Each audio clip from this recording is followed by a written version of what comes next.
It was a simple system then. None of these marking systems. All those who got 4 subject passes went in first, and then those who got 3 subjects. So I had to take a decision whether I'm going to stay here or whether I'm going to UK. I really thought of staying in Sri Lanka, but I hadn't made up my mind. I felt if I'm to do law, it has to be Colombo. I passed out. I'm quite happy with my education here. But when I speak to young people today to ask them, would you like to stay in Sri Lanka? The answer of many of them is no. Even if selected to a university. For us, UK, for many of us, was the second choice. If you are not selected to the University of Ceylon. But it's not so today. And having spoken to them and listened to their views, I don't know what I would do if it came to making a selection today. So this is a crisis of the university system. It's a part of the larger crisis of Sri Lanka itself and how we face the future. So we have to look at the university system and what's the role of education. First, look at the local issues. As I asked the chairman, we have about 170,000 qualifying for the A-levels. We have 40,000 getting the universities here, another 30 to 40,000 going to universities abroad.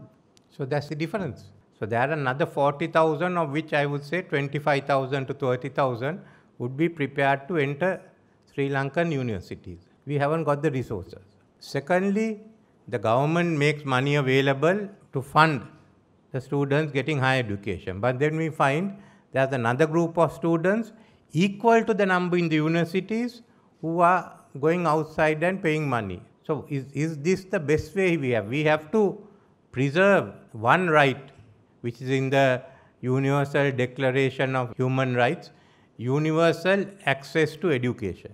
Look at the best system available for the maximum number to get their education. Standards. Where are we now? When I went to the university, our universities were high up in the list of Asian universities. How does the state universities function with disruptions, with vice chancellors getting assaulted? That cannot happen, I think, at some stage, and we have to face these issues and resolve it. There's no other way to do it. So these are serious issues that we have to think of.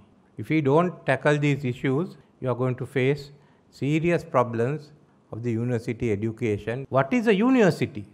How do you educate? You have the social media, you have the online, you have AI, you have ChatGPT, which people use for exams and some for their postgraduate research. So can these brick and mortar institutes suffice? Or are we to use the technology? If you look at the population of this South Asia in 2050, India will have about another 3 to 400 million, maybe going up to 1.7 billion. And the poverty level will decrease and better income numbers will increase.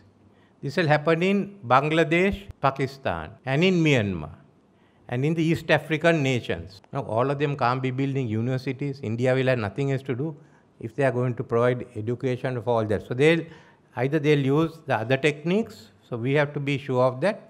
But if we have sufficient number of universities, we can cater to some of them from those areas. Now, they are catering to our needs, but there may come a time when we have to cater to their needs. So these issues we have to think of, because the structure of the universities will no longer be the same. There's a big debate originally about the first university in Ceylon, whether it was to be residential or not. So it took the Oxford-Cambridge model, and that's the structure of the Peradeniya University. But if you look at the newer universities, halls of residence are no longer there. Now the question is not whether there are going to be halls of residence, whether there will be halls for lectures. We have to address these issues and find solutions, because we have appointed a cabinet committee on education, which are going into all the issues. So I thought I'll mention to you all what are the questions that we will be posing to you. So I don't want to take any more of your time, but I must congratulate all those who got the awards here. What you have done is to hold high the reputation of Sri Lankan universities for research, and taking that into account, we will make more money is available for research, but how we are going to do it, we haven't determined yet. Thought I'll get about $1 billion aside for AI. I don't know whether we can use it, but other subjects also. And by then we'll have the Institute of History for History and Archaeology to be carried on.